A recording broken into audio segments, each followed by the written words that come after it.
Hello and welcome to Clamp, the weekly podcast where we discuss all things related to creating, living, and making projects. I'm the host, Grant Alexander, and joining me as always is Adam Mackey. This week we have a special guest. He doesn't always listen to music, but he's always been jamming. He might be willing to make you something custom, but despite his last name, he is no manservant. If you send him an email, he will not read it because he's too busy working for it. And likely eating while recording a podcast. It's Ben Butler. Oh, that's good, man. I am impressed. I love how you do those. You do like killer intros. Do you come up with those on the fly or you write them down? I write them down literally like 30 minutes before we start the podcast, usually. So you still have a day job, don't you? Right. So throughout the day. You got time. So you got time for that shit, is what I'm trying to say. Right. So no, like throughout the week, if I know a guest is coming on, I have a little thing on my phone, and I put all the things I think about when I'm thinking about them, from having a conversation with them, and I'm thinking, I was listening to Work For It the other day, and you guys were talking about you don't like to be called Benjamin. But then House was like, how about Benjamin? That's what you are in my phone. And I'm like, oh, that's in the intro. That's going to be in dreams. There. Right. So all those things go in there. So that's how I come up with that. But, how about for all the listeners who don't know who you are and what you do, why don't you take a little bit of time to give yourself a little intro here? Absolutely. Sure. Well, as you said, my name is Ben Butler. I live in Boise. My middle name is Bauer, so that makes like 4 B's. I've got a lot of B's in my life. I do a podcast with Brian and Brian. So lots of B's.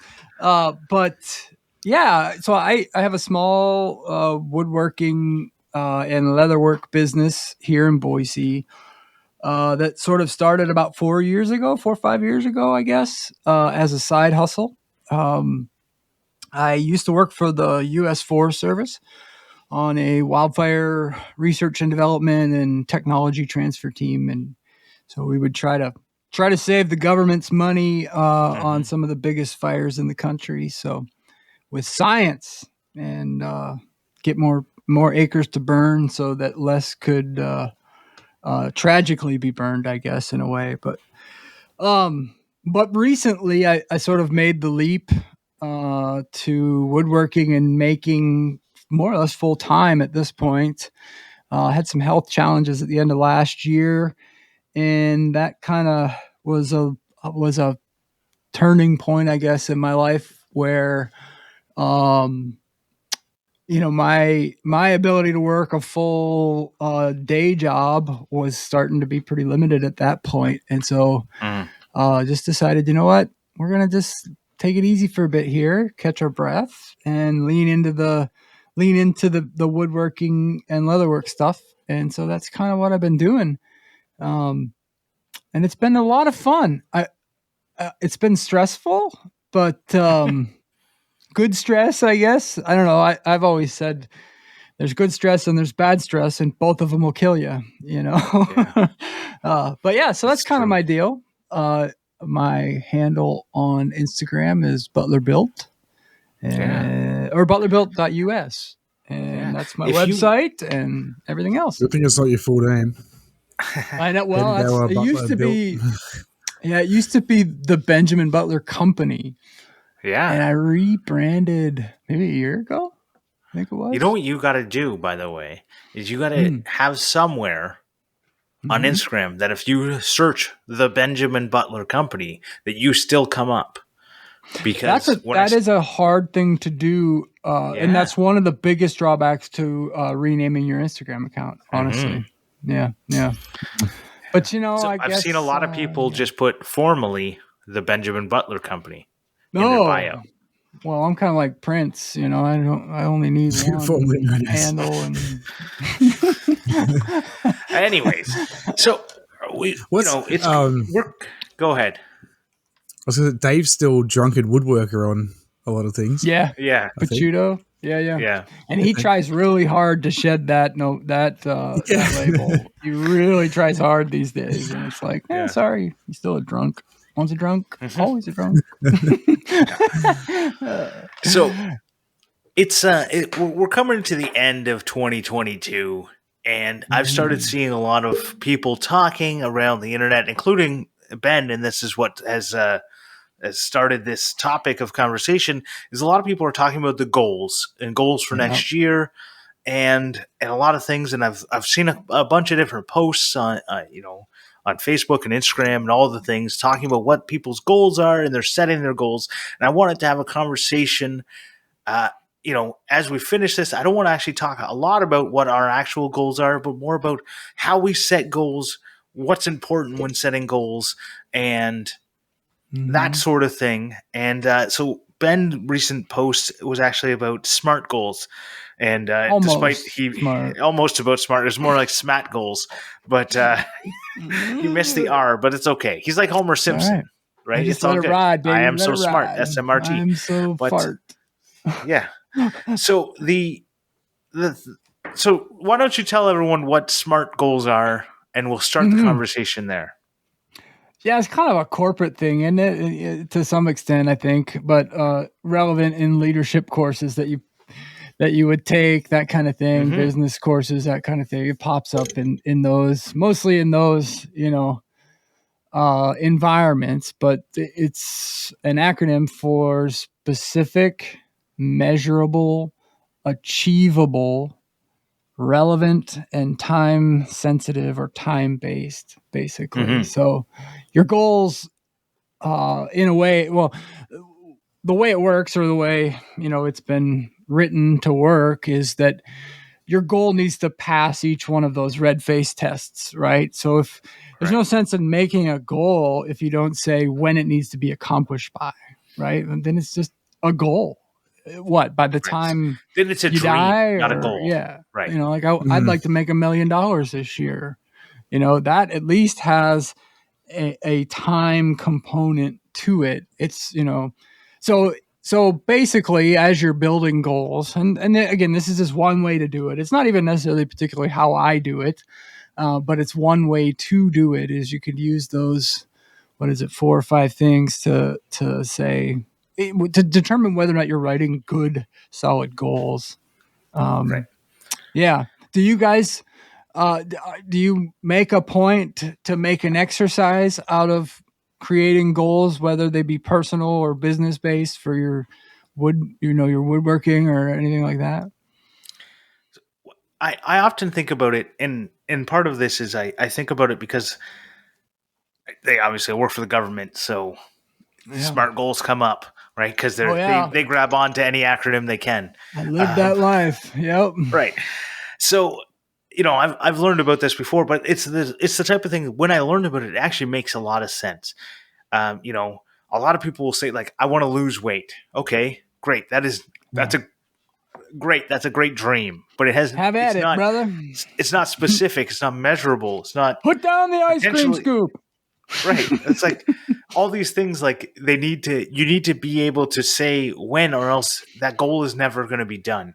So if instead, if I went, the specificity too, right? Like, right, how much you want to lose? Half a pound, 3 ounces, right. Well, that's losing weight. Boom, met my goal, right? Yep. But at the same time, I also have these, like, I always set like a goal at the start of years, like I want to be a better person than I was the year before. And I get it's not smart, but it's something that I can just like try and hopefully guide myself into becoming better. I would probably call it like a mantra, right? Like that's your annual mantra. Is like, I'm going to be a better man than I was last year. Yeah. Right. Let's just keep that drum beat. So in terms of, do I actually set goals? I kind of do, but I don't set them the smartest way, because I often, like, I want to set a smart goal, and then I get caught up in the dream, right? Yeah. Whatever, or the mantra, or I get caught up in vagueness. So I should probably think more about being specific, measurable. And when we talk about measurable, I think that's actually one of the things that is the most misunderstood part. So a lot of people think about measurable and they go, I want to be at 100,000 subscribers next year. Yeah. Well, you don't control subscribers. No. You cannot control it. So measurable should be something like, I want to produce 20 videos next year, right? I want to produce a reel a day for 30 days, right?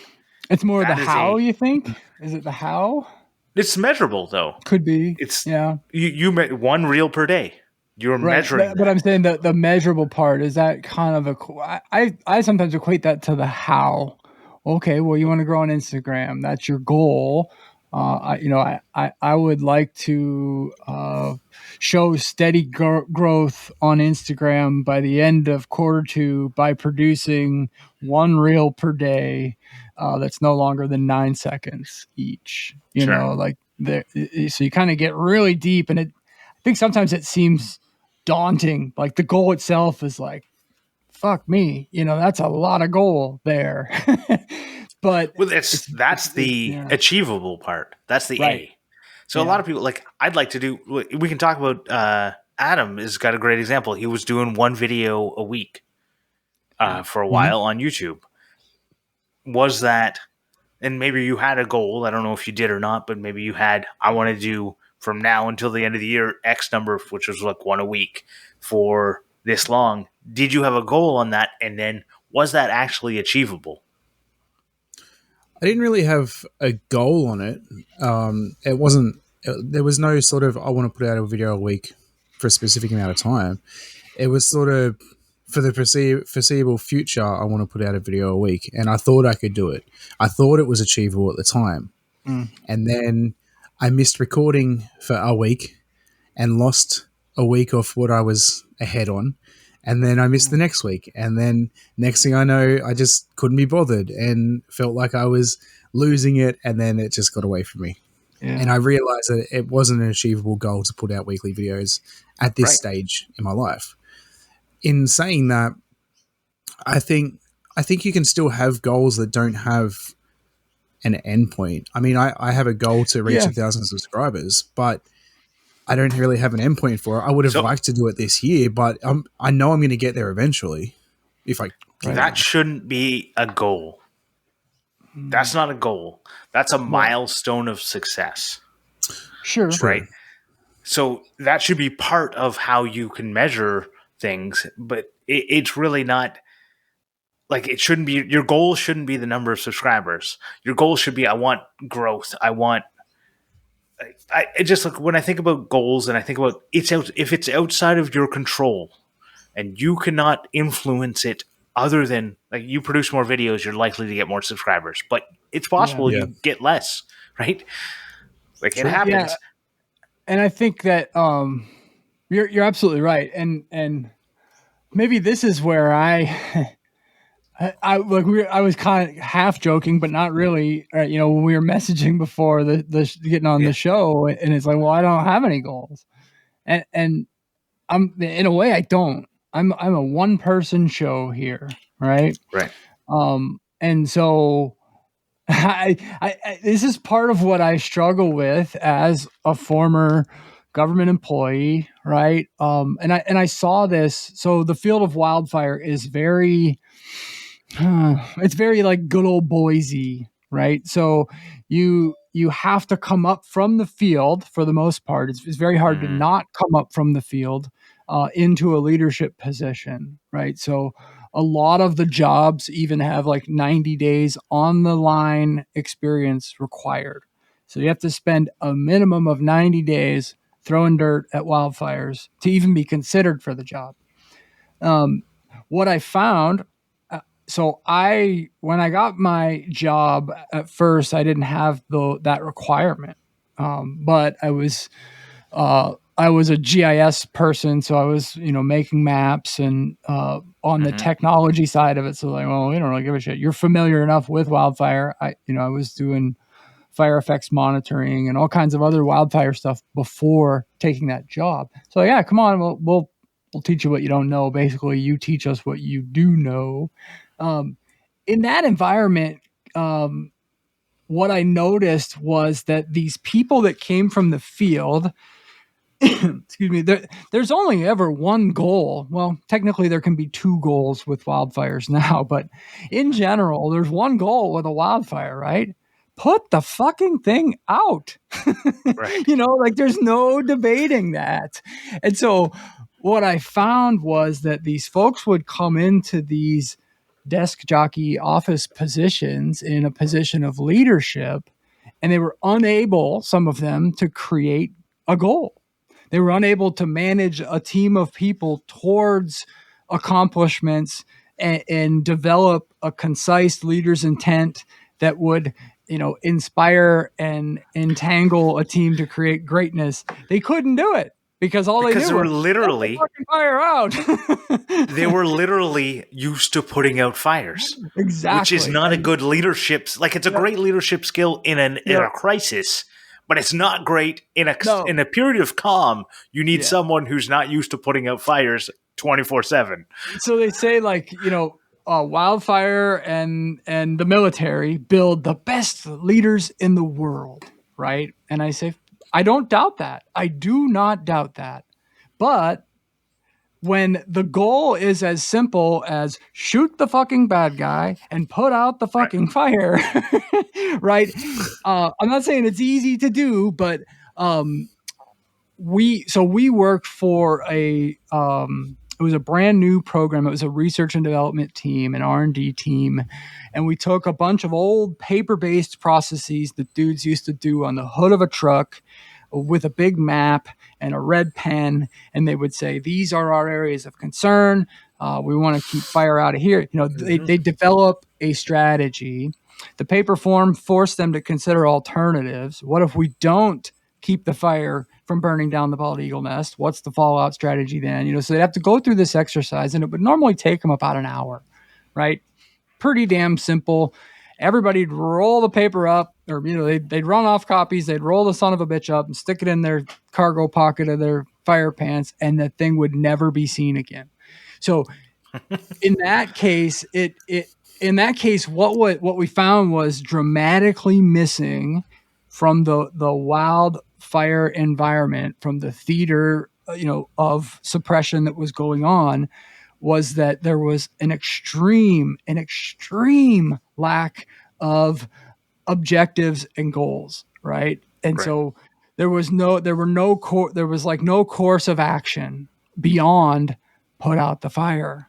And it's like, well, there's all kinds of very tactical shit going on the ground, right? People are directing in airstrikes and retardant drops and helicopters and all this other stuff, and crews of men and women going everywhere. And that's all orchestrated absolutely brilliantly. But overall, there was no cohesion of goals and tactics that came together. And if it did, strategy level. Yeah, if it did, potentially, in 2009, the government passed a law or a rule that said you can manage a fire for multiple objectives, meaning you could let one side of a fire burn and put the other side out. Okay. We know that more fire on the landscape is good. It's always been there. It's a good thing, as long as it's not at a catastrophic level. And we've gotten to a point now where the apple cart's upset and every fire's causing catastrophic damage. So the goal with this 2009 thing was like, hey, get your poop in a group, dudes. Start letting it burn on that side and put it out on this side, right? And so that way we could use fire where it was going to do the most good and stop fire where it was going to do the most bad. Well, what we found was that because nobody could get their poop in a group and nobody could build these objectives and these goals, we were just stuck. And it was like, put it out. Fuck it. To the tune of $600 to $900 million a year, right? Fuck it. Put it out, and it became that arbitrary because we couldn't set goals. In that environment, goals were so critical and they were lacking for so long.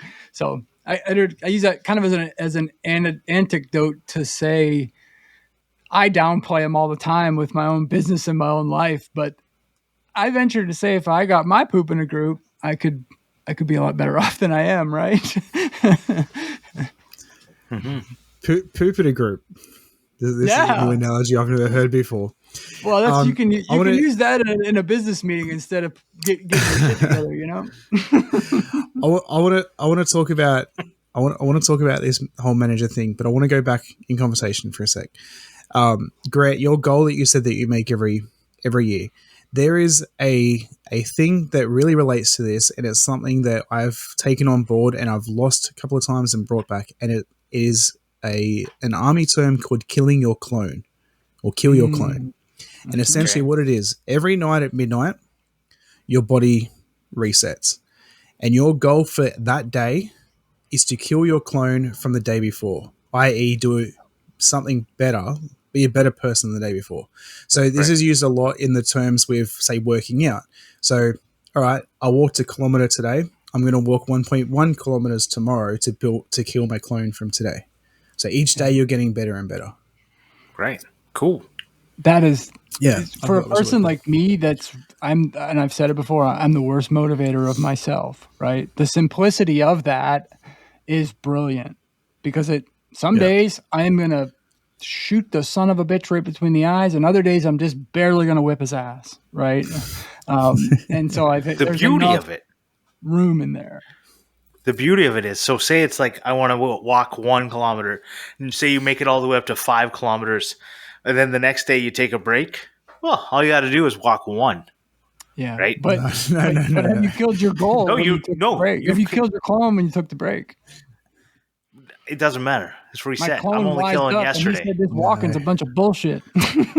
No, but like a big part of problem, like a lot of people who set like daily goals and stuff, they get into a problem where when they fail one day or 1 week, it's the same with quitting smoking or anything.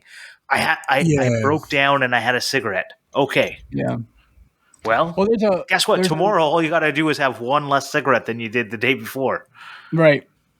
And there's a quote that's used a lot in recovery circles that's stay on the bus, the scenery will change, right? And it's like, hey, man, you fell off the bus today, but scenery changes tomorrow, brother.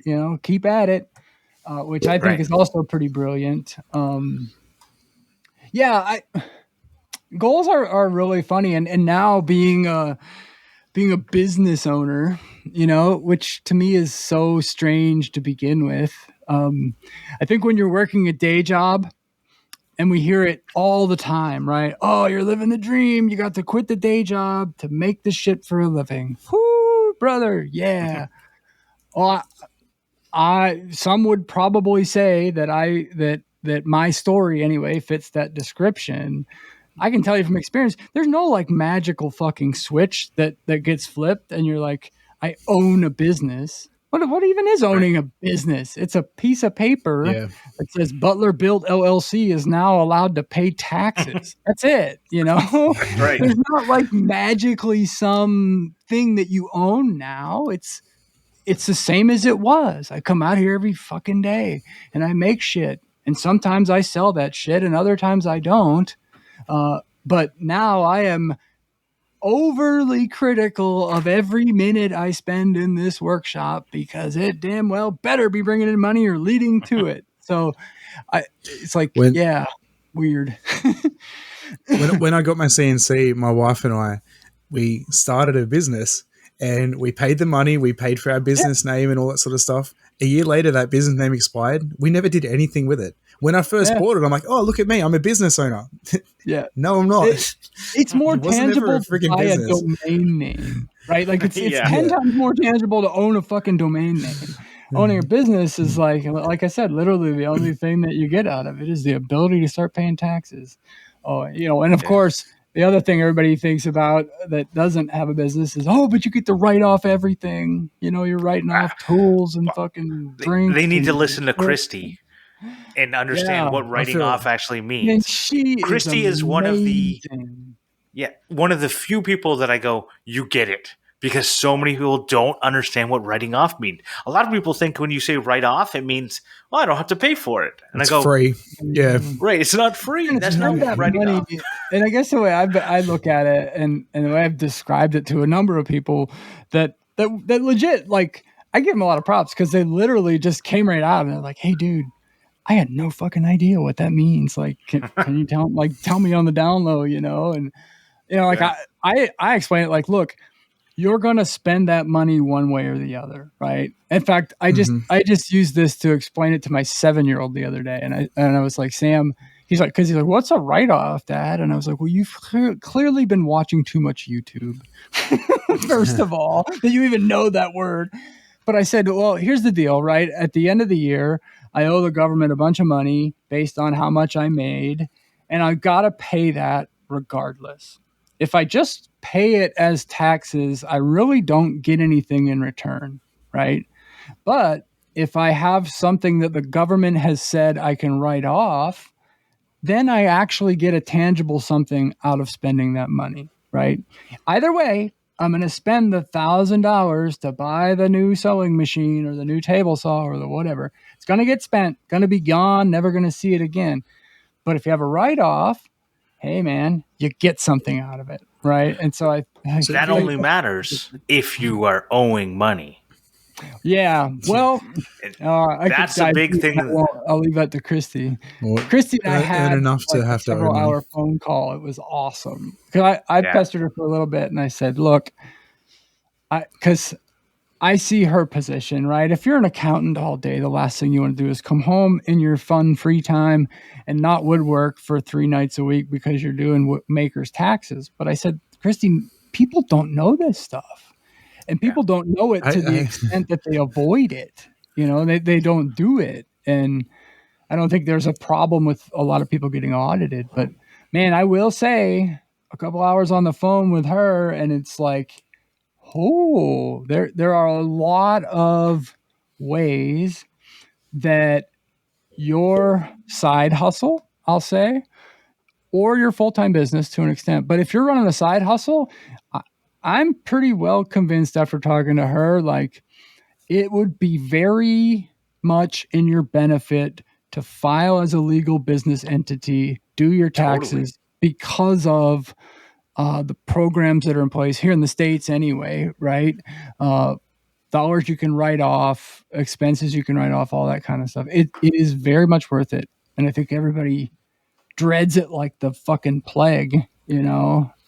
This is where a lot of people don't get like, oh, I'll do it under the table and I won't have to pay taxes and all that. All that's doing is like, it doesn't actually, like, it doesn't really work out in the end. Like, it works out for small things. Like, okay, if you're making like $1,000 under the table and then you go buy a bunch of, like, you go to the restaurant and you pay with cash, right?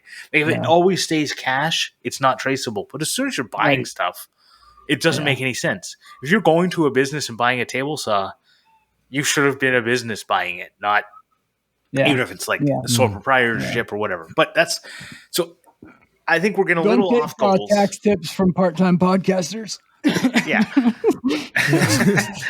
So I'll tie it into goals, right? So, my wife and I now, it's like that's the only thing I talk about with her to an extent is the fucking business because it's like has to be your life, right? And I like most of us makery types, like twice a week I've got the next new big idea, right? Like, hey, I'm gonna get this, and that son of a bitch will pay for itself in no time. Like you'd have to be a moron for that CNC machine to not pay for itself. Yeah. Fuck me. I still hear that one. It's like I don't know how these bastards are paying off their fucking CNCs, but it ain't easy, brother. You know, nobody like smelled CNC in my neighborhood and came over and like, what's cooking, dude? Oh, I need a CNC. No, that shit didn't happen. But she said, it's funny, she said to me, and my wife is brilliant for this kind of stuff. I love how her brain works because she's like, all right, listen. She's like, it's the end of the freaking year. She's like, I know you're all excited. You got these ideas. You got all these plans, all this, whatever else. She's like, but I really don't want to hear them. She's like, you need to keep doing what you're doing. And she said, here's a goal for you.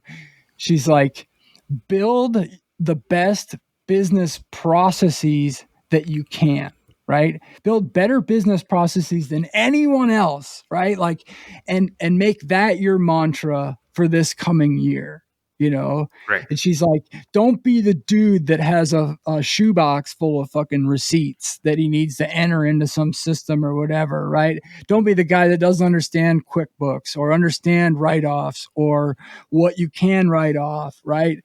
You know, she's like, nail down your processes. She's like, still make shit. she's like, but come up with the process for building an apron, come up with the process for building, a table or whatever it is. She's like, be the best. So I kind of laughed at first and I was like, oh, so you want me to become the fucking government, huh? You want me to be the government? I see. Because if you work for the government, everything has a process, right? Like shredding fucking paper has 12 steps posted on the wall beside the paper shredder. But after I thought about it, I was like, that's actually brilliant. It really is, because I completely overlooked that part. Now, I won't say completely, but I'm like, if you have the shoebox full of receipts, you didn't completely overlook it, right? But you were pretty fucking close, right? Like those days, right, where I didn't want to get the table saw desk out and sit there and really, watch a YouTube video about taxes instead of making shit, right. And I don't know, it's gamify it, whatever you got to do. But I think to me, it was like, oh, that is fucking brilliant. Bingo. And I think that's one of the things that people don't realize with their goals is that they are setting goals as dreams. Yeah. Right? Yeah. And they're thinking in their head as my goal is to live in the forest and in a log cabin. I'm like, no, that's your dream. Your dream is to live in the forest. Your goal is to be independently wealthy. And how are you going to get there? Right? What are you going to do?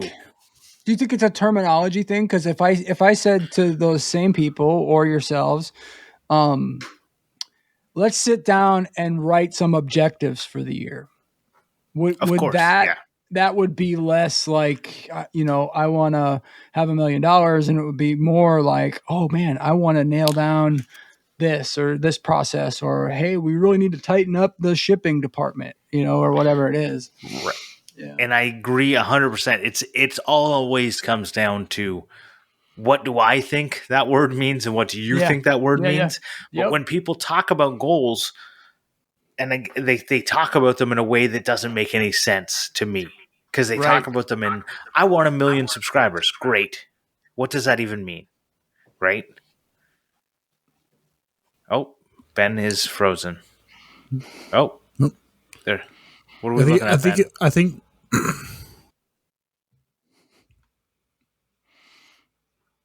okay. I think when someone says like, oh, I want to have 1 million subscribers, it's more of them looking at someone that has 1 million subscribers going, I want to be them.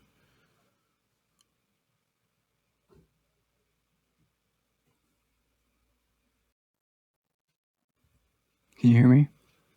Because he was muted. Oh, yeah, I think you were muted. Yeah, there was an Amber Alert. Amber Alert came through, and it moved the 84-year-old missing man with dementia.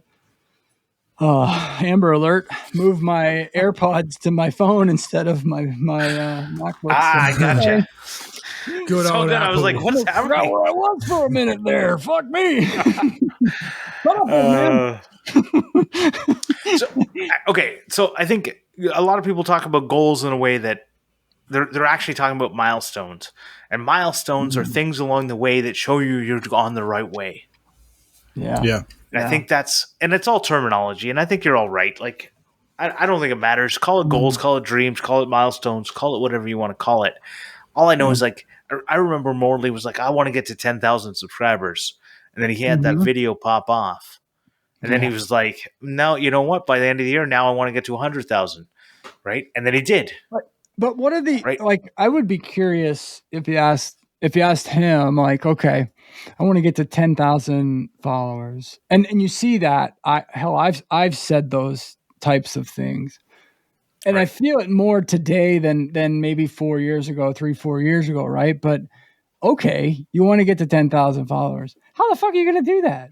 Like with an unpredictable algorithm and, but I'd be curious if Morley back then had a plan, and I bet he did. It may not have been a fully formed, perfect thing, but he clearly had a vision for what his YouTube channel was going to become, right? Right. So this is where I look at it and go, you need to look at what you are in control of. Yeah. I need to produce more narrative-driven content. Okay. I need to produce more videos. I need to produce better videos, longer videos, like whatever you want to do. But you can't, like you said, it's an unpredictable algorithm that means nothing, right? Right. Like Yeah. I had a video blow up on Instagram. I was struggling at 2,500 and I went to 5,000 in a The weekend. wind blew from the west that day, you know? Right. Like that video, now I post every single day, I post a reel. And when I go into like my hearts to see what's going on, it is 100% that video. And I just go, I'm still getting so many likes from this stupid video I made. And I'm like, just stop. 100,000 likes is too many likes. I don't want anyone to look at that video ever again. Almost want to delete it. Oh, it's funny, Right? dude. Like, Though, but like, if you went back in my feed to 3 years ago or so, like, I was hitting a 1,000,000 view video twice a month. That's how Wild Wow. West the algorithm was then. I mean, it Right. was nothing to hit 1,000,000 views. No fucking problem, you know? Yeah. But, and I don't know if it's good or bad or what it's become, you know.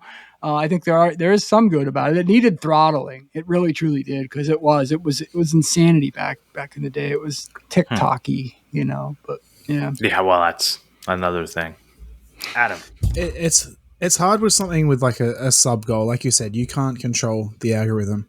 But having a big goal like that, I think one of the biggest things is, like you said, to break it down into smaller goals that are achievable that can help get you there. So, right. like you said, you want to set a smaller goal of, okay, I want to get out a weekly video or whatever, and you set multiple of that to help you get to the big goal. Right. A sub goal. So that's where I want to call them dreams, not goals. Yes. Yeah, but you kind of they help frame it, right? And back to the whole wildfire example, right? Like, so what we would have for every fire that was going under one of these management plans is that ultimately you had a course of action. You know, what is your true course of action? And it kind of came down to, you're either going to put the fire out, you're not going to put the fire out, it's in the wilderness, you're going to let it burn, or you're going to do a mixture of the two, right? So that's sort of like your core. Like, I want to be the next fucking woodworking YouTube rock star. Okay, cool. And then below that, we would hang all of these objectives, right? So the objective was, okay, we're going to let it burn, except for the Indian burial ground, except for, the bald eagle nests or the cutthroat trout stream, or all these things became objectives to protect or objectives to accomplish. We want to communicate with our neighbors if the fire even starts to move in that direction, so all these things supported the course of action. I like that. I've been I never really wanted to go up in my position at work, but I've been looking to put in for trainer to train essentially the people that will be doing my job. And I was talking to my shift manager about it, and he said the best thing you can do is you go onto the portal and then you fill out your resume and you do all these prerequisite questions and everything that are always fit. No matter what job you're going to go through, you have to do it all. He said, do it all now, and then as soon as you apply for that job or whatever job comes up you want to apply for, it's all done, ready to go. Don't leave it till you actually go to apply, and then you have to do it all. Right. And I was like, then it's a barrier. Yeah, exactly. It's a barrier, and you want to take that first step beforehand so that you're already on your way. If I can say too, like, if you are, if you're a part-time woodworker, you have a full-time job, and you're doing it as a hobby side business kind of a thing. In my mind, and you're really pushing to make that become a reality, your goals should be setting you up for when that day comes, right? So maybe it's, I want to buy the SawStop table saw this year. I got to sell enough stuff to buy the SawStop, or I want the CNC or the whatever it is. Right. Because when you do make that leap, the last thing you want to have to do is take out a business loan to buy $20,000 in tools. It's if you're lucky to get one. Right. Exactly. For your business with no plan and no goals. And no right.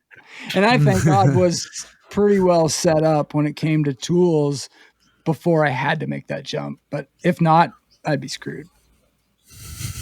hey, listen, I want to buy a CNC and I'm going to make a business out of it and I'm going to do this. Yeah, so did the last 10 people that came in here, mate. Right. Exactly. Well, Yeah. in thinking about the different ways we like to measure success, one of the ways we like to measure it is with our Patreon people.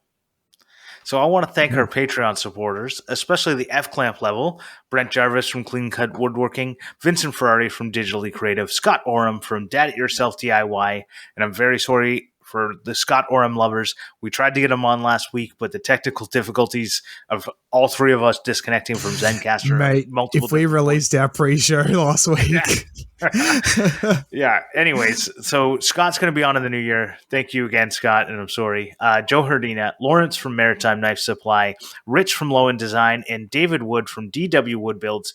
Thank you to all of them, and thank you to everyone else who supports us. It's meant a lot to me personally, and I'm sure Adam as well. But I know whenever I get a new patron subscriber, no matter the level, I do a little happy dance. It shows to me that what we're doing is bringing value and people are enjoying it, and so I really appreciate that.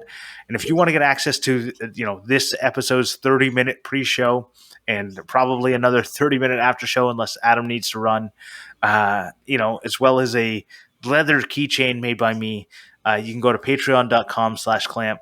We'd really appreciate it. And with that, let's go to Clampmendations. Clampmendations! My Clampmendation this week is going to be a comedian by the name of Brad Williams. He is a little person, and his comedy is really based around being a little person. And it's funny because it sounds really wrong to say this, but I don't know. I just really have a thing for little people.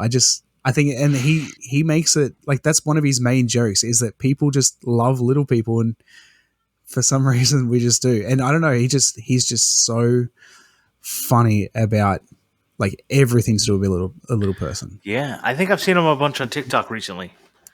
My recommendation this week is you go listen to the Makeshift podcast.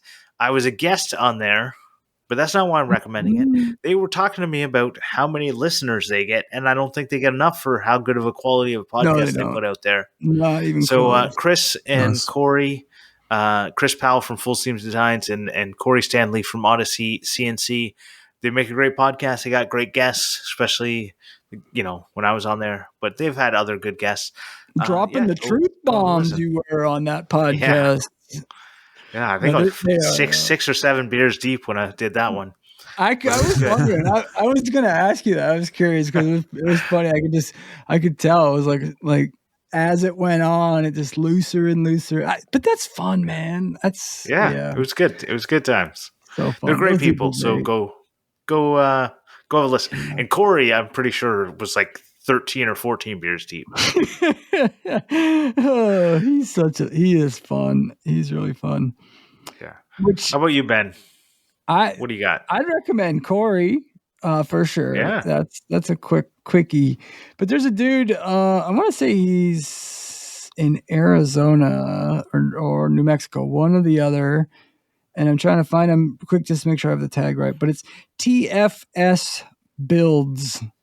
And he's just, average Joe garage woodworker. And I don't know that he's been doing social media for all that long. He's got 747 followers. And it's cool. I don't know if you follow Brian House for a good while, and he still does it to an extent, but he was just doing these 1 minute shop update style videos where you just get on hey, here's what's going on in the shop, and we're doing this over there and doing that, kind of using posts as others would use stories, right. But putting it on the main feed. And I don't know, it's kind of a cool take, because again, coming back to what we were talking about in the pre-show, or was that the real show, or you guys got pre-show, after show, and the pre-show and the PP show, whatever. Yep. But I think it's a window into your workshop, and I've been so bad at posting to Instagram and any kind of social media for the past over a year. I'm the first to bitch about how bad the algorithm is and the last to make a post to do anything about it. And yeah, so I think I would encourage everybody, like, you know, show more of your shop and yourself, because when I think back to 3-4 years ago, 5 years ago, when I first started in this community, like that was the fun stuff, right? It just came up the other day, reminder thing on Google Photos, and for a while I had a hashtag that was the walk to your shop, because I was like, we see the inside of everybody's workshop, right? Like all fucking day long. I want to see what it look. Where does it sit? What does it look like? And, it was like, so that kind of stuff was really fun, and really got to know a lot of people really well back then. Because as a child of an 80s, oh, go ahead. Yeah, I found like in the last 2 years, it's been hard to get like outside of the people I know. I know. Clean your follower. Like I go through every about 2-3 months when when the people I'm following creeps up to 1,000, and there's gotta be 100 brands or some bullshit that you really don't need to follow in there, right? Clean that shit out. The ones you follow just for the giveaway. Yeah, Instagram blows its fucking load, dude. It does not know what to do with you anymore. And it is kind of cool because it kind of resets stuff a bit. I've seen my followers increase because of that, and I've also seen just my posts do better because I'm getting new people in there. So yeah, clean that shit out. I guess I find it's kind of like once you get out of elementary school or high school, finding new friends is so hard. And so like in the first year, right? Seinfeld says you can't exactly ask some dude on the street if he wants to come over for a play date. Like, right. Fucking get smacked.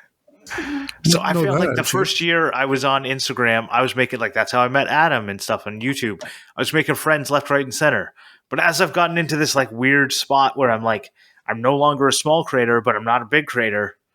Yeah. I find it hard to find new friends. But if you're a friend, if you want to be one of our friends, come on out, talk to us. Agreed. I've been at like 14,500 to 15,000 followers for almost 2 years. And it just, you get to that point where it's like, I'm like Keith over at Blackthorn, the no new friends. Yeah. No new friends, right? Like no new friends. Well, see, Keith actually should get new friends because all of his friends seem to support his Patreon. Right. Yeah. Even his family. You know what? He should actually just expand his family. So I'm pretty sure half their Patreon list is just him and his brothers and his wife. We're all just passing around the same $5 bill anyway, I know this, but Patreon's taking a little piece off of it every time it goes around. Yeah. Hey, keep your fucking money. I'll send you the after show for free. No, I won't do that. Adam won't let me do it. I would send everyone the after show for free, but Adam will not let me do it. But talking about Adam, we need to do Adam's slang of the week. So for those who don't know, you can send Adam a slang from your area or something you grew up with, or maybe an inside joke that just whatever. Some slang that you use or is used in your area with the definition and an example sentence. And that way, Adam's going to try and quiz me and whoever our guest is, and potentially one day, if we ever get another third host, that person as well. And spots are still open, so contact us if you're interested. I think you guys should keep rolling as a duo. I like it. Yeah, it's a lot of work. It's not any work to get guests on, so you guys should be fine. Yeah, you think it's a lot of work trying to come up with a topic. Imagine trying to find a guest every week too. Right. I can't. Why do you think we have B Cone do it? Right. All right. Well, so I got a message from Grant's favorite review leaver, Carter Shed. Oh, yes, the one I couldn't pronounce any of those words. Yeah. Yes. So Carter messaged me and said that just heard Grant reading out my review tonight, was very funny. So that was cool. And he gave me some Doric slang, said he has some more for me if I need it. But slang for this week is Doric, and it's going to be to act feel. Feel. To act feel? feel. To act, feel. Can you use it in a sentence? You're handsy. Touchy. An example. That dog is a feel beast. Oh. Like ferocious, mean.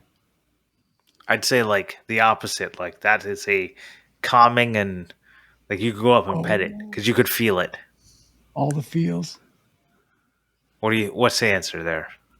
I have another sentence if you want to do that first. Okay. Mm-hmm. Go for My it. daughter is acting feel again. Like emo. Sick. But no.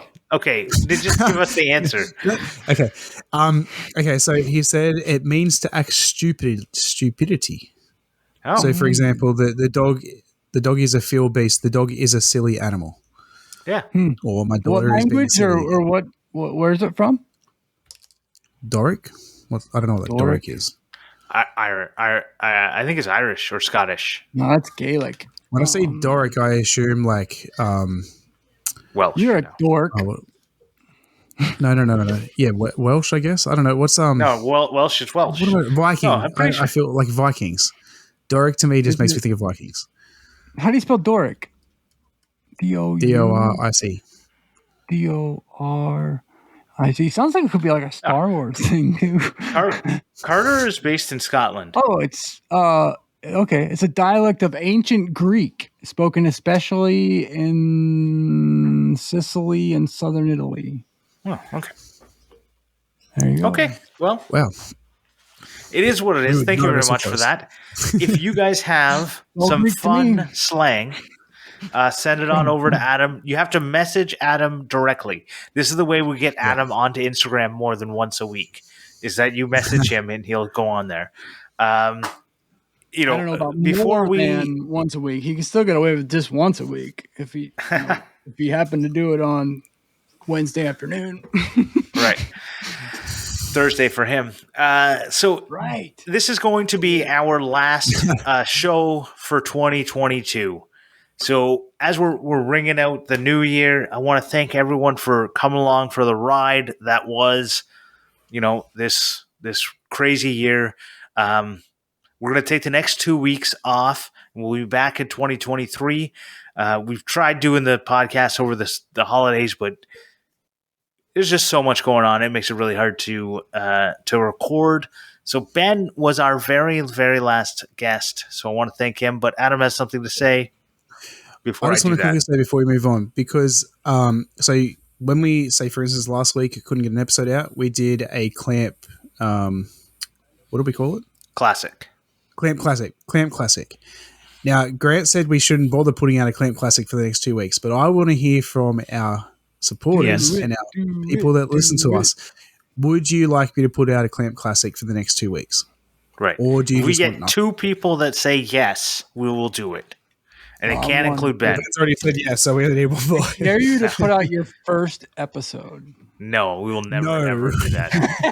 I was so close to deleting it. Not the first one that's like actually on the feed, but the one you probably recorded and didn't post. No, you haven't listened to the first episode then. Because that's one there. Richard, do not listen to it. Back then, like when none of us even had microphones. Right? Well, what episode number is this? How many of you guys know? 131. 131. So you would have started right around the same time that Work For It did. Roughly. I don't know what episode number we're at. We started May 2020, wasn't it? I think it was May or April. Yeah. It's a grind, man. People don't realize it. Support these guys on the Patreon because, doing it once a week is a grind. And you guys do a lot between the pre-show, the after show, and the guests. And it is. The editing is a lot, to be honest. It's a lot more work, than I think anybody realizes. It's certainly a lot more than I ever thought. I ran a podcast before I jumped on the Work For It podcast called The Woodfellas, and we made about 6 episodes before we imploded. There was like 6 people on the show. It was a fucking nightmare. And then infighting and inbreeding and everything else left us in the dirt. And that was a long time ago. But I can remember starting out going, this is a lot of shit, right? Yeah. And Yeah. And then you put it out, and like your first episode gets like 3 listens, and you're like, "What happened?" Yeah. Right? And like you're like, "There's 6 of us on here. We didn't all download it. Come on!" Right. But it's such a great. It's such a great medium. It really and truly is. It's been around forever, and it gives us as viewers, like a viewer, a listener of your show, it gives me an opportunity to get to meet you guys and know more about you. And I forget all the time that people probably know a lot about me, and I'm like, whoa. Yeah, you forget that all the time. A follower on Instagram means nothing compared to a listener of a podcast, in my mind. If you weigh apples to apples, it's not night and day. I really like the podcast.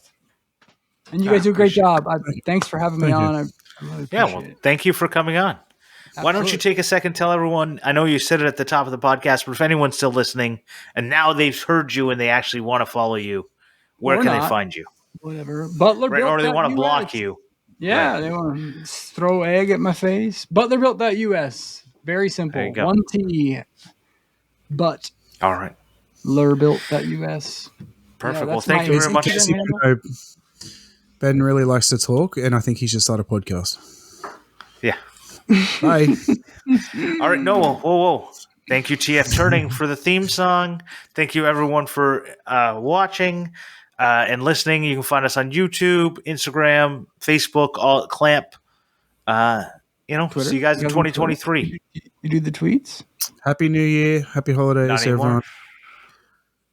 Oh, yes, just the titties, not the tweeties. Yeah. All right. On that note.